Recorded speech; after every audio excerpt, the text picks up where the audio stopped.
Hello friends, welcome back to my YouTube channel Nandana Loka Bengaluru. ಹೇಗಿದ್ದೀರಾ ಎಲ್ಲರೂ? ನಾನು ತುಂಬ ಚೆನ್ನಾಗಿದ್ದೀನಿ. ನೀವೆಲ್ಲ ಚೆನ್ನಾಗಿದ್ದೀರಾ ಅಂತ ಅಂದ್ಕೊಂಡಿದ್ದೀನಿ. ಎಲ್ಲಿಗೆ ಬಂದಿದ್ದೀನಿ ಅಂತ ನೋಡ್ತಿದ್ದೀರಾ. ನಮ್ಮ ಬೆಂಗಳೂರಿನ ಮಲ್ಲೇಶ್ವರಂನ 15th ಕ್ರಾಸ್ನಲ್ಲಿರೋ ಕಾಡು ಮಲ್ಲೇಶ್ವರ ದೇವಸ್ಥಾನಕ್ಕೆ ಬಂದಿದ್ದೀನಿ, ಶ್ರೀ ಮಲ್ಲಿಕಾರ್ಜುನ ಸ್ವಾಮಿಯ ದೇವಾಲಯಕ್ಕೆ. ಏನಿವತ್ತಿಲ್ಲಿ ವಿಶೇಷ ಅಂತ ಹೇಳಿದ್ರೆ ಜಾತ್ರಾ ಮಹೋತ್ಸವ ಕಾರ್ಯಕ್ರಮ ಇದೆ. ಪ್ರತಿ ವರ್ಷ ಶಿವರಾತ್ರಿಯ ಮುಂದಿನ ದಿನ ಅಂದರೆ ನೆಕ್ಸ್ಟ್ ಡೇ ಇಲ್ಲಿ ಜಾತ್ರೆ ನಡೆಸ್ತಾರೆ. ತುಂಬ ಅದ್ಧೂರಿಯಿಂದ 3 ರಥೋತ್ಸವ ನಡೆಯುತ್ತೆ. ನೋಡೋದಕ್ಕೆ 2 ಕಣ್ಣು ಸಾಲಲ್ಲ, ಅಷ್ಟು ಚೆನ್ನಾಗಿರುತ್ತೆ. ಈ ವಿಡಿಯೋನ ತೋರಿಸೋಣ ಅಂದ್ಬಿಟ್ಟು ನಾನಿವತ್ತು ಇಲ್ಲಿಗೆ ಬಂದಿದ್ದೀನಿ. ವಿಡಿಯೋ ಸ್ಕಿಪ್ ಮಾಡದೆ ಕೊನೆ ತನಕ ನೋಡಿ. ನೀವಿನ್ನು ನನ್ನ ಚಾನಲ್ಗೆ ಹೊಸಬರಾದರೆ ದಯವಿಟ್ಟು ಸಬ್ಸ್ಕ್ರೈಬ್ ಮಾಡಿ. ವಿಡಿಯೋ ಇಷ್ಟ ಆದರೆ ಲೈಕ್ ಮಾಡಿ, ಶೇರ್ ಮಾಡಿ, ಕಮೆಂಟ್ ಮಾಡೋದನ್ನು ಮರಿಬೇಡಿ ಅಂತ ಹೇಳ್ತಾ ದೇವರ ದರ್ಶನ ಮಾಡಿಕೊಂಡು ಫಸ್ಟಿಗೆ ಬರೋಣ. ಆಮೇಲೆ ರಥೋತ್ಸವ, ಕುಣಿತಗಳು ಎಲ್ಲನೂ ಈ ವಿಡಿಯೋನಲ್ಲಿ ನಾನು ನಿಮಗೆ ತೋರಿಸ್ತೀನಿ. ಈಗ ನೋಡ್ಕೊಳ್ತಾ ಹೋಗೋಣ. ಫಸ್ಟು ದೇವರ ದರ್ಶನ ಮಾಡ್ಕೊಂಡು ಬರೋಣ.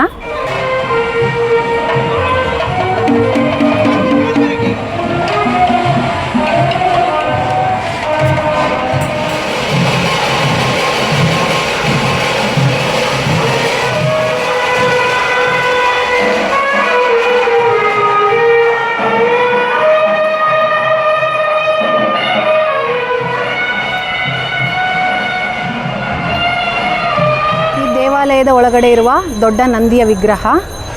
ಈ ದೇವಾಲಯ ನೋಡೋದಕ್ಕೆ ದೇವಸ್ಥಾನದ ಆವರಣ ನೋಡಬೇಕಂದ್ರೆ ಸೇಮ್ ಕಾಡು ಥರನೇ ಇದೆ. ಅದರಿಂದನೇ ಇಲ್ಲಿ ಕಾಡು ಮಲ್ಲಿಕಾರ್ಜುನ ಸ್ವಾಮಿ ಅಂತ ಕರೀತಾರೆ. ನೋಡಿ ಬೇಕಾದರೆ ನೀವೇ.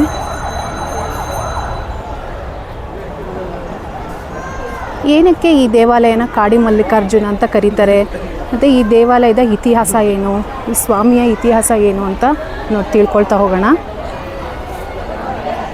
ದೇವಸ್ಥಾನದ ಒಳಗಡೆ ಇರುವ ದೊಡ್ಡ ನಾಗರಕಲ್ಲಿನ ವಿಗ್ರಹ ಇದು. ಇನ್ನೂ ತುಂಬ ನಾಗರಕಲ್ಲಿನ ವಿಗ್ರಹಗಳಿವೆ ಇಲ್ಲಿ, ನೀವು ನೋಡಬಹುದು.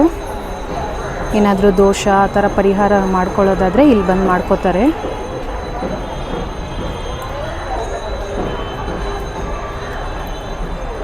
ದೇವಸ್ಥಾನಕ್ಕೆ ಎಂಟ್ರಿ ಆಗ್ತಿದ್ದಂಗೆ ಮೊದಲಿಗೆ ನಮಗೆ ಶ್ರೀ ಸಿದ್ಧಿವಿನಾಯಕ ದೇವಸ್ಥಾನ, ಸುಬ್ರಹ್ಮಣ್ಯ ಸ್ವಾಮಿ, ಕನಕದುರ್ಗ ದೇವಾಲಯ ಇದೆ. ಫಸ್ಟ್ ಇಲ್ಲಿ ಹೋಗಿ ನೋಡ್ಕೊಂಬರೋಣ.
ಈ ಕಾಡು ಮಲ್ಲೇಶ್ವರ ದೇವಾಲಯವು ಬೆಂಗಳೂರಿನ ಮಲ್ಲೇಶ್ವರಂನ ಸಂಪಿಗೆ ರಸ್ತೆಯಲ್ಲಿರುವ ಪುರಾತನವಾದ ದೇವಾಲಯ. ಈ ದೇವಾಲಯದಿಂದಲೇ ಈ ಬಡಾವಣೆಗೆ ಮಲ್ಲೇಶ್ವರಂ ಎಂದು ಹೆಸರು ಬಂದಿರೋದು. ಸುಮಾರು 17ನೇ ಶತಮಾನದ ದೇವಾಲಯ ಆಗಿದ್ದು, ಈ ಮಲ್ಲಿಕಾರ್ಜುನ ದೇವಾಲಯವು ಕಾಡು ಮಲ್ಲೇಶ್ವರ ಎಂದೇ ಪ್ರಸಿದ್ಧ. ಇದು ಉದ್ಭವಲಿಂಗವಾಗಿದ್ದು, ಈ ಲಿಂಗವು ಹೇಗೆ ಉದ್ಭವಿಸಿತು ಎಂದು ನೋಡೋದಾದರೆ ಬಹಳ ಹಿಂದಿನ ಕಾಲವದು. ವಿಳೆದೆಲೆ ವ್ಯಾಪಾರಕ್ಕಾಗಿ ಬೆಂಗಳೂರಿಗೆ ಬಂದಿದ್ದ ಮಲ್ಲಪ್ಪ ಶೆಟ್ಟಿ ಎಂಬ ವರ್ತಕ ಒಂದು ದಿನ ತಮ್ಮ ಊರಿಗೆ ಹಿಂದಿರುಗಲಾರದೆ ಈಗಿನ ಮಲ್ಲೇಶ್ವರಂ ದೇವಸ್ಥಾನ ಇರುವ ಸ್ಥಳದಲ್ಲೇ ತಂಗಿದ್ದರು. ಅಲ್ಲಿ 2 ಕಲ್ಲುಗಳನ್ನು ಇಟ್ಟು ಅನ್ನ ಮಾಡುತ್ತಿದ್ದರು. ಆಗ ಆ ಅನ್ನ ರಕ್ತದ ಬಣ್ಣಕ್ಕೆ ತಿರುಗಿತು. ಅದನ್ನು ಕಂಡು ಹೆದರಿದ ಮಲ್ಲಪ್ಪ ಶೆಟ್ಟರು ಪ್ರಜ್ಞೆ ತಪ್ಪಿ ಬಿದ್ದರು. ನಂತರ ಒಲೆಗೆ ಬಳಸಿದ್ದ ಕಲ್ಲುಗಳಲ್ಲಿ ಒಂದು ಕಲ್ಲು ಶಿವಲಿಂಗಾಕಾರ ಪಡೆದಿತ್ತು. ತಮ್ಮ ತಪ್ಪಿನ ಅರಿವಾಗಿ ಮಲ್ಲಪ್ಪ ಶೆಟ್ಟರು ಅಲ್ಲಿಯೇ ದೇವಾಲಯ ನಿರ್ಮಿಸಿದರು ಎಂಬ ಇತಿಹಾಸವಿದೆ.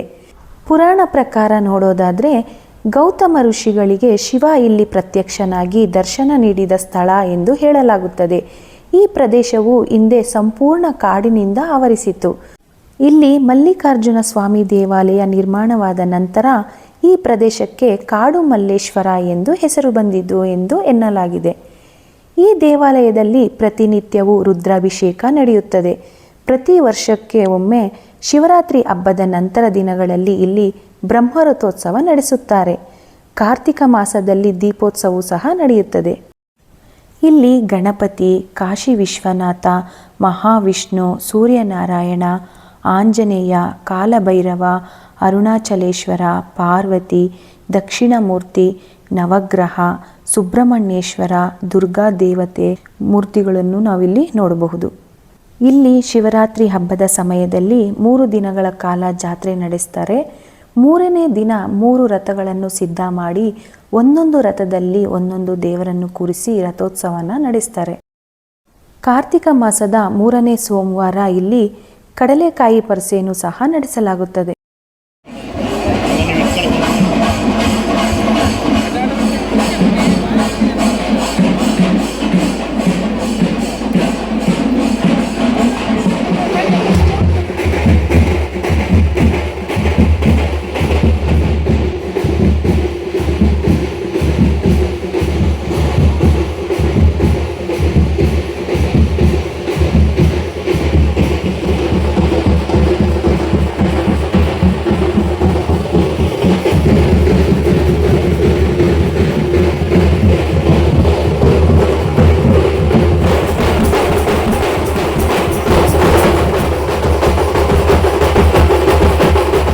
ಇಲ್ಲಿ ಕಾಡು ಮಲ್ಲಿಕಾರ್ಜುನ ಸ್ವಾಮಿ ದೇವಾಲಯದ ಪಕ್ಕದಲ್ಲೇ ಗಂಗಮ್ಮ ದೇವಿ ದೇವಾಲಯನೂ ಸಹ ನೋಡಬಹುದು.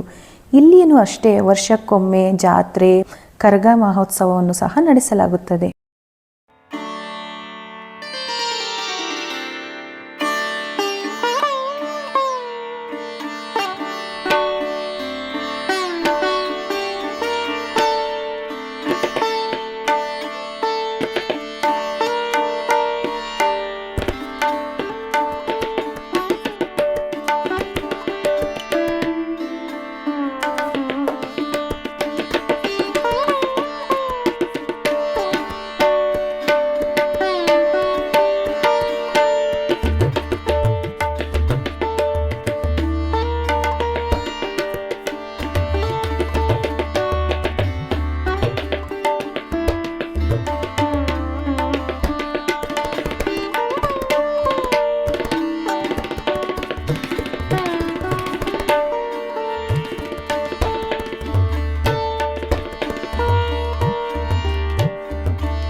ಕಾಡು ಮಲ್ಲೇಶ್ವರ ದೇವಾಲಯದ ಪಕ್ಕದಲ್ಲಿರುವ ದೇವಾಲಯ ಅಂದರೆ ನಂದಿ ತೀರ್ಥ.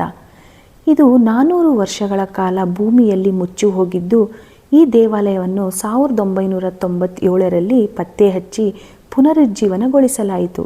ಈ ದೇವಾಲಯವನ್ನು ನಂದಿ ತೀರ್ಥ, ನಂದೀಶ್ವರ ತೀರ್ಥ, ಬಸವ ತೀರ್ಥ ಎಂದು ಸಹ ಕರೆಯಲಾಗುತ್ತದೆ. ಸಾಮಾನ್ಯವಾಗಿ ನಮ್ಮ ಭಾರತದಲ್ಲಿ ನಂದಿಯ ಮುಖ ಯಾವಾಗಲೂ ಪೂರ್ವಕ್ಕೆ ಕಂಡುಬರುತ್ತದೆ. ಆದರೆ ಈ ದೇವಾಲಯದಲ್ಲಿ ಮಾತ್ರ ನಂದಿಯ ಮುಖ ದಕ್ಷಿಣಕ್ಕೆ ಮುಖ ಮಾಡಿರುತ್ತದೆ.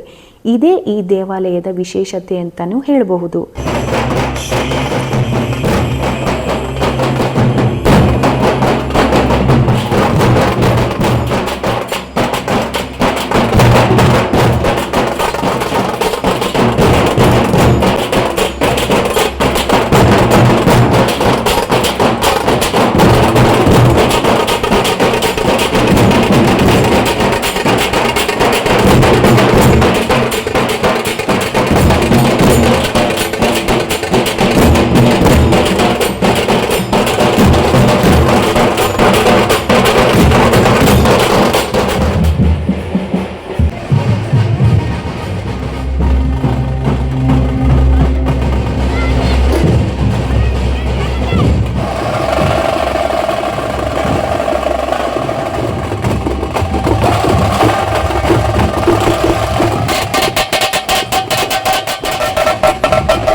ಫ್ರೆಂಡ್ಸ್, ನೋಡಿದ್ರಲ್ಲ ವಿಡಿಯೋ ಹೇಗೆ ಅನ್ನಿಸ್ತು ಅಂತ.